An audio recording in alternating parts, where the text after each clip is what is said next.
ಕರ್ತನಲ್ಲಿ ಪ್ರೀತಿಯುಳ್ಳ ಜನರೇ, ನಿಮ್ಮೆಲ್ಲರನ್ನು ಯೇಸುಕ್ರಿಸ್ತನ ನಾಮದಲ್ಲಿ ಸ್ವಾಗತಿಸುತ್ತೇನೆ. ಈ ದಿನದ ಧ್ಯಾನಕ್ಕಾಗಿ ಕೊಡಲ್ಪಟ್ಟ ವಾಕ್ಯವು ಯೆಶಾಯನು ಬರೆದ ಗ್ರಂಥ 30ನೇ ಅಧ್ಯಾಯ 19ನೇ ವಚನ. ಯೆರೂಸಲೇಮಿನಲ್ಲಿ ವಾಸಿಸುವ ಸಿಯೋನಿನ ಜನರೇ, ನೀವು ಇನ್ನೂ ಅಳುವುದೇ ಇಲ್ಲ.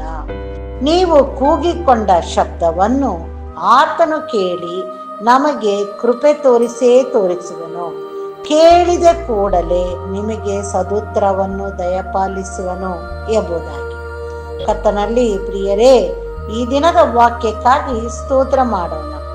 ಯೆರೂಸಲೇಮ್ ಎಂಬ ಸಮಾಧಾನ ನಗರದಲ್ಲಿ ಇರುವ ಚಿಯೋನ್ ಬೆಟ್ಟದಲ್ಲಿ ವಾಸಿಸುವ ಜನರೇ, ಇನ್ನು ಮುಂದೆ ನೀವು ಅಳುವುದಿಲ್ಲ. ಯಾಕೆಂದ್ರೆ ನಿಮಗೆ ಆತನು ಕೃಪೆಯನ್ನು ತೋರಿಸುವನು.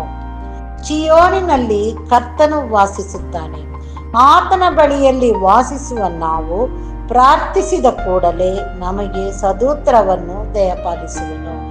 ಇನ್ನು ಮುಂದೆ ನಮಗೆ ಯಾವ ಕೊರತೆ, ತೊಂದರೆ, ಕಷ್ಟ, ಹಿಂಸೆಗಳು ಯಾವುದು ಇರುವುದಿಲ್ಲ. ನಮ್ಮ ಜೀವನದಲ್ಲಿ ಬರುವುದೂ ಇಲ್ಲ. ನಾವು ಜೀವವುಳ್ಳ ದೇವರನ್ನು ಆರಿಸಿ ಆತನನ್ನು ನಮ್ಮ ಹೃದಯದಲ್ಲಿ ಸ್ವೀಕರಿಸಿ ನಮ್ಮ ಜೀವಿತವನ್ನು ಆತನಿಗೆ ಒಪ್ಪಿಸುವಾಗ ಆತನ ಮುಂದೆ ನಾವು ಅಳುವುದೇ ಇಲ್ಲ.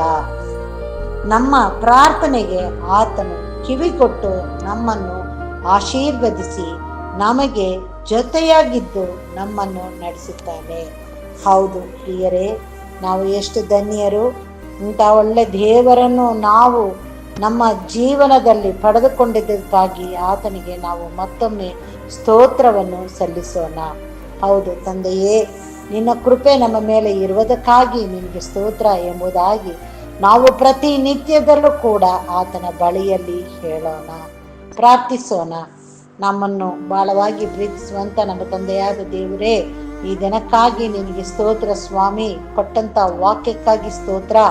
ಆ ವಾಕ್ಯದ ಪ್ರಕಾರವಾಗಿ ನೀನು ನಮಗೆ ಜೊತೆಯಾಗಿದ್ದು ನಮಗೆ ನಿನ್ನ ಕೃಪೆಯನ್ನು ತೋರಿಸಿ ನಾವು ಇನ್ನು ಮುಂದೆ ಅಳುವುದೇ ಇಲ್ಲ ಎಂದು ಹೇಳಿದೆಯಲ್ಲಪ್ಪ, ಅದಕ್ಕಾಗಿ ನಿನಗೆ ಸ್ತೋತ್ರ.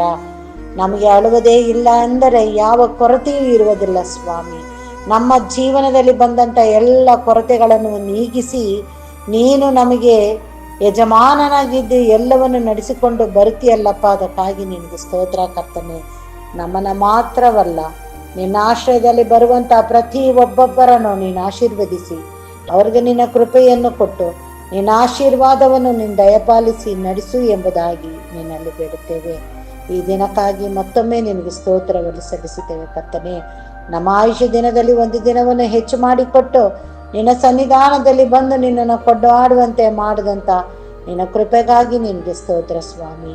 ನಾವು ಕೇಳಿಕೆ ಬಿಟ್ಟಿದ್ದು ಎಲ್ಲ ನಿನ್ನ ಆಶೀರ್ವಾದವನ್ನು ನೀನು ದಯಪಾಲಿಸಿಕೊಟ್ಟು ನಮ್ಮನ್ನು ನೀನು ನಡೆಸಬೇಕೆಂಬುದಾಗಿ ನಮ್ಮ ರಕ್ಷಕನು ಒಡೆಯನೂ ಆಗಿರುವಂಥ ಯೇಸು ಕ್ರಿಸ್ತನ ಮುಖಾಂತರದಲ್ಲಿ ಬೇಡಿದ್ದನ್ನು ಹೊಂದಿದ್ದೇವೆ ತಂದೆಯೇ, ಆಮೇನ್.